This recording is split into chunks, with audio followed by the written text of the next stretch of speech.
Hello my dear students. आज का ये वीडियो सेट थ्योरी का फर्स्ट लेक्चर का वीडियो है, जो कि 11th क्लास का पहला चैप्टर होता है और हमें पहले जान भी लेना चाहिए सेट थ्योरी के बारे में, एनसीईआरटी के अगर हिसाब से देखें तो। आइए शुरू करते हैं आज का वीडियो। तो आज का जो हमारा टॉपिक है वो सेट थ्योरी है।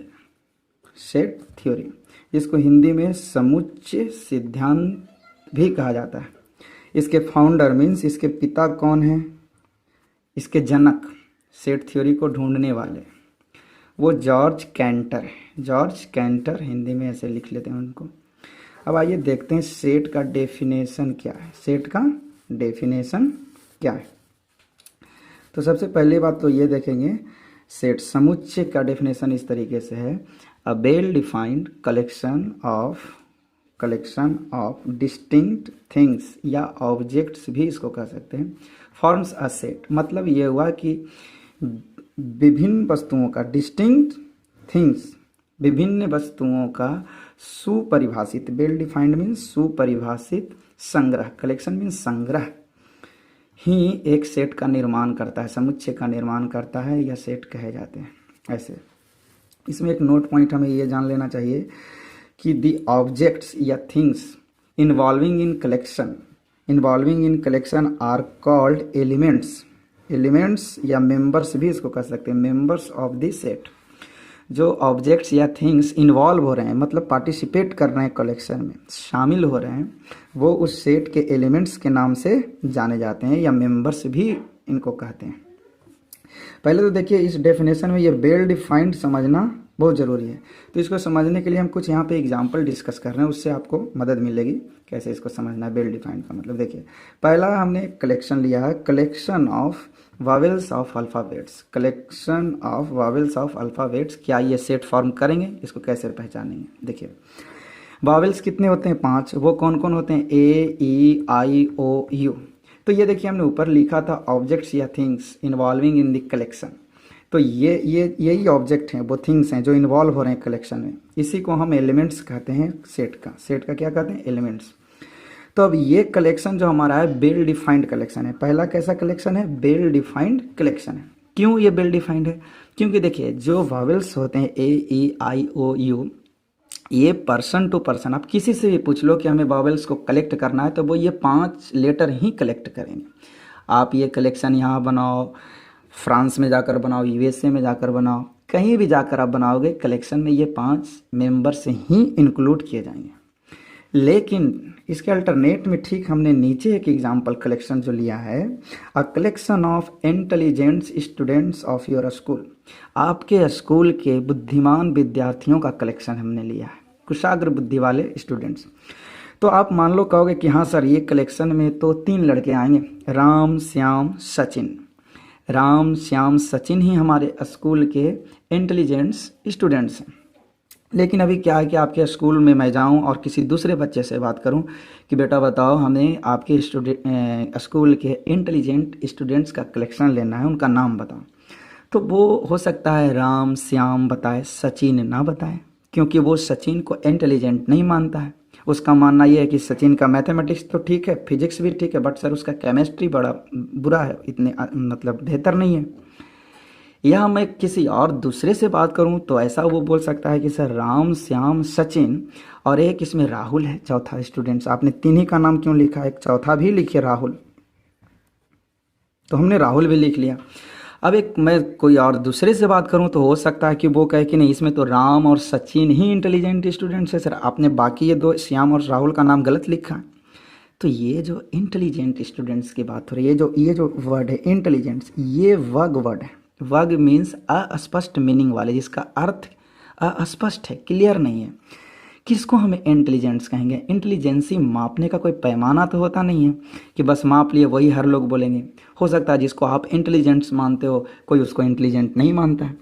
तो ऐसे वर्ड जब कलेक्शन में आते हैं, इंटेलिजेंट्स, ब्यूटीफुल, गुड, ब्रेव, इन सब जो ब्रेवनेस है, इंटेलिजेंसी है, ब्यूटीफुल, गुड, ये सब जो है मापने का कोई पैमाना नहीं है, इसलिए ये सारे इस टाइप के कलेक्शन वेल डिफाइंड कलेक्शन नहीं होते हैं। वेल डिफाइंड वही सुपरिभाषित कलेक्शन होगा जिसके प्रत्येक एलिमेंट को हम पकड़कर ये कंफर्म कर सकें कि हाँ ये एलिमेंट सेट में पार्टिसिपेट करेगा या नहीं करेगा, ये एलिमेंट सेट में पार्टिसिपेट करेगा या नहीं करेगा, ऐसा अगर हम कंफर्म होने में सक्षम हैं तो ये एक संग्रह वेल डिफाइंड है। जैसे मैं 5 लड़कों का नाम लूँ, राम, श्याम, सचिन, राहुल, मोहन। अब आपसे पूछूं कि ये इंटेलिजेंट में आएगा कि नहीं आएगा, आप असमंजस में पड़ जाओगे। क्या राम, श्याम, सचिन, राहुल तो इंटेलिजेंट है, मोहन आएगा कि नहीं आएगा?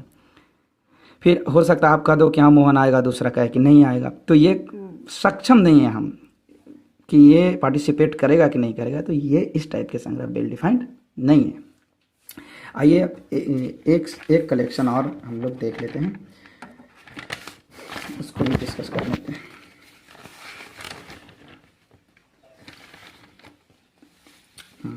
अब तीसरा कलेक्शन हमने जो लिया है वो क्या है हमारे पास, उसको देख लेते हैं। वो है हमारे पास a collection of beautiful girls of India. अब जरा आपके अंदर थोड़ा एनर्जी आई होगी कि अभी बहुत ही अच्छा एग्जाम्पल आया, ये समझने में अच्छा लगेगा और बिल्कुल अच्छा लगेगा, हमने इसीलिए इसको लिखा भी है। अ collection of beautiful girls of India. आपसे अगर पूछा जाए तो सबसे पहले तो आप उसका नाम बताओगे जिसको आप पसंद करते हो, लेकिन आपके दोस्त से पूछा जाए तो वो आप जिसको पसंद करते हो उसका नाम नहीं बताएगा, क्योंकि वो उसको कहेगा वो अगली है, वो इतनी अच्छी नहीं है। चलिए इन सब बातों को छोड़ते हैं, हम यहाँ देखते हैं कि collection of beautiful girls of India. Suppose आपने ये नाम बताया कि सर ऐश्वर्या है, प्रियंका है, सुष्मिता है, कैटरीना है। अभी क्या है कि एक कोई दूसरा लड़का आएगा, कहेगा सर आपने ऐश्वर्या, प्रियंका, सुष्मिता, कैटरीना लिखा, इसमें प्रियंका थोड़ी है, ये तो ब्यूटीफुल गर्ल्स में नहीं तो बहुत अगली है, बेढंगी है, इसका नाम आपने क्यों लिखा? तो मुझे सोचना पड़ेगा, या वो आप भी असमंजस में आ जाओगे कि ऐसा क्यों बोल रहा है। तो ये भी कलेक्शन, ये ब्यूटीफुल वर्ड जो है ना, ये वर्ग हैं अस्पष्ट मीनिंग वाले, ये सेट फॉर्म्स नहीं करेंगे। इसी तरीके से अगर आपसे कोई पूछे कि कलेक्शन ऑफ गुड सब्जेक्ट्स, तो कौन सा सब्जेक्ट अच्छा है, कौन सा खराब है, ये आप कैसे डिसाइड करोगे? आप जिसको अच्छा बोलोगे, कोई सा, सपोज आप कहते हो कि मैथमेटिक्स मुझे अच्छा लगता है, ये काफ़ी इंटरेस्टिंग है, लेकिन कुछ ऐसे स्टूडेंट्स हैं जो बोलेंगे मैथमेटिक्स तो काफ़ी बोरिंग है। तो ये पर्सन टू पर्सन वेरी कर रहा है, इसलिए गुडनेस, ब्यूटीफुलनेस, इंटेलिजेंसी वगैरह इन सब चीज़ों को मापने का कोई पैमाना नहीं है। ये वेल डिफाइंड कलेक्शन नहीं बनाते और ये सेट फॉर्म नहीं करेंगे। चलिए अब कुछ पॉइंट्स ऐसे हैं जिनको याद रखना ज़रूरी है, हमने उसको यहाँ पे क्या क्या लिस्ट किया है।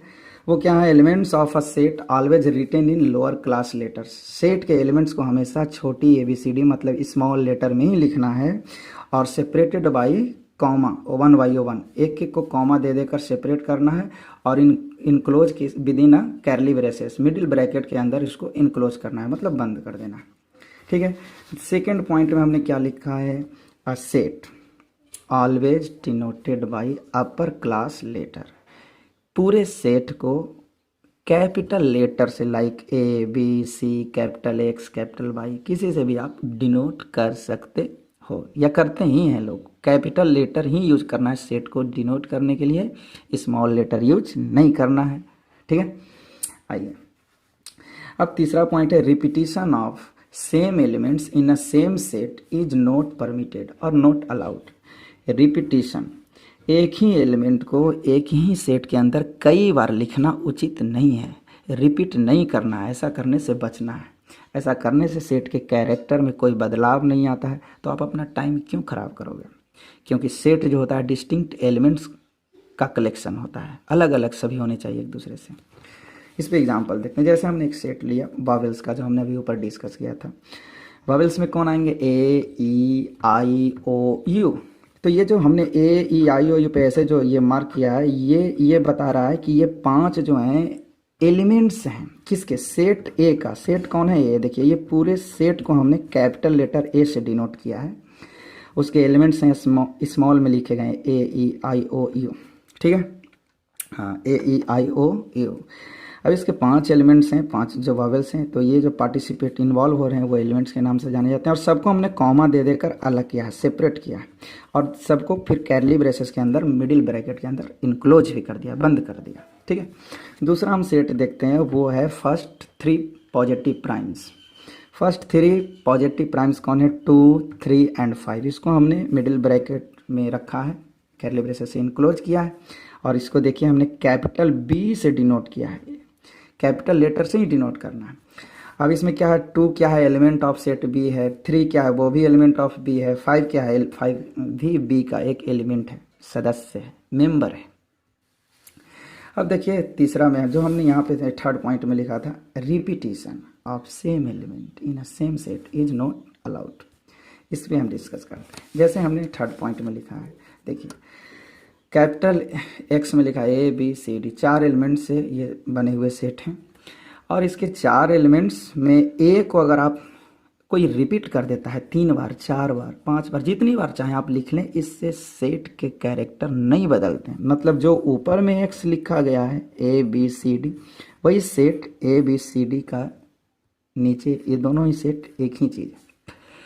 ऐसा नहीं कहना है कि नीचे वाले जो एक्स लिखे गए हैं इसके पास 6 एलिमेंट्स हैं, 1 2 3 4 5 6, नहीं, ये 3 बार जो रिपीट हुए हैं इनको एक ही काउंट करना है। डिस्टिंक्ट एलिमेंट्स रहने चाहिए सेट के अंदर, एक एलिमेंट को रिपीट नहीं करना है। इसमें क्या है? ठीक है, रिपीट सभी अलग अलग हैं एक दूसरे से, 4 एलिमेंट्स हैं, इनके पास भी 4 एलिमेंट्स है, ए बी सी डी। तो इसीलिए हम लोग ऐसा बोलते हैं कि सेम एलिमेंट को रिपीट करना ही नहीं है, करने से कोई हमें फ़ायदा मिलने वाला नहीं है।